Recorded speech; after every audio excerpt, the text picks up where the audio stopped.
Финпол 3 ири фарм компанияга иш козгоду. Алар дары-дармектердин жасалма тартыштыгын жаратып, бааларын жогорулатуу менен пайда көрүп жаткан. Эми прокуратура жана соттун санкциясы менен фарм компаниялардын биринчи бухгалтердеги документтери алынат. Ошондой эле мыйзамга каршы баргандарга эскертүүсүз иш козголмокчу.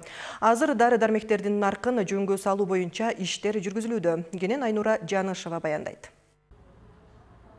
Дарыканаларда азитромицин, физраствор, ингаверин, арбидол сыяктуу учурда суроталап жогору болуп жаткан бир нече дары-дармектердин баасы кымбаттаганы байкалды. Ал дарылардын наркы буга чейин кымбат эмес, жеткиликтүү эле болгонун жарандар белгилешүүдө. Ири фармакомпаниялар дары-дармектердин жасалма тартыштыгын жаратып, бааларын жогорулатуу менен пайда табып жаткан деген кайрылуулар экономикалык кылмыштарга каршы күрөшүү боюнча мамлекеттик кызматына келип түшкөн. Текшерүүнүн жыйынтыгында 3 ири фармакомпанияга иш козголгон. В аптеках, которых было установлено кымбат баада сатып жаткан дарыкана ээлери менен аңгемелешүү өткөрүлдү. Айрымдары бааны дары ташыгандар жогорулатып жибергенин айткан. Мындан сырткары Финполго коррупцияга каршы коому жана демилгелүү жаштар борбору даттануу менен кайрылган. Алар дары ташыган ири фарм компаниялар бааны негизсиз жогорулатып жана жасалма түрдө дефицит жаратып жаткандыгын билдирген. Бул боюнча териштирүү башталды. молодежи. Финанс полициянын сатып башкарган.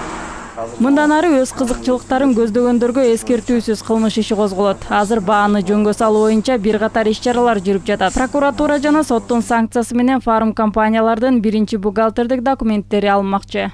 Которыми также были указаны факты необоснованного завода. Ошону менен бирге Финпол кырдаалга карап, мыйзам бузган фарм компаниялардын жана дарыканалардын толук аталышын жарыялай турганын эскертет. Өлкөдө эпидемиологиялык абал чыңалып турганда, өлгөндүн үстүнө көмгөн кылып кырдаалдан кимдер пайдаланып жатканын эл билиши керек. Республики.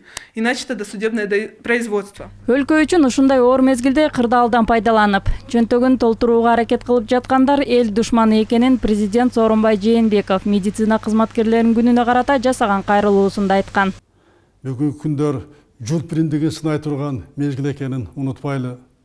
Ушундай оор мезгилде да өз капчыгын толтурубуз келгендерди эл душманы деп ачык айтам. Дары-дармектердин, бет каптардын, өзү коргонуу каражаттарынын баасын көтөргөндөр жазасыз калбайт. Ушундай эле пикирди шаар тургундары да карманышууда. Алар учурдагы кырдаалды өз мүдөөсү үчүн пайдалануу туура эмес дешет. Дарды кымбат атпайбы, элдин баары ооруп атат, ала албай атышат. Түрлүү айтып атат президент. Кошулам ага.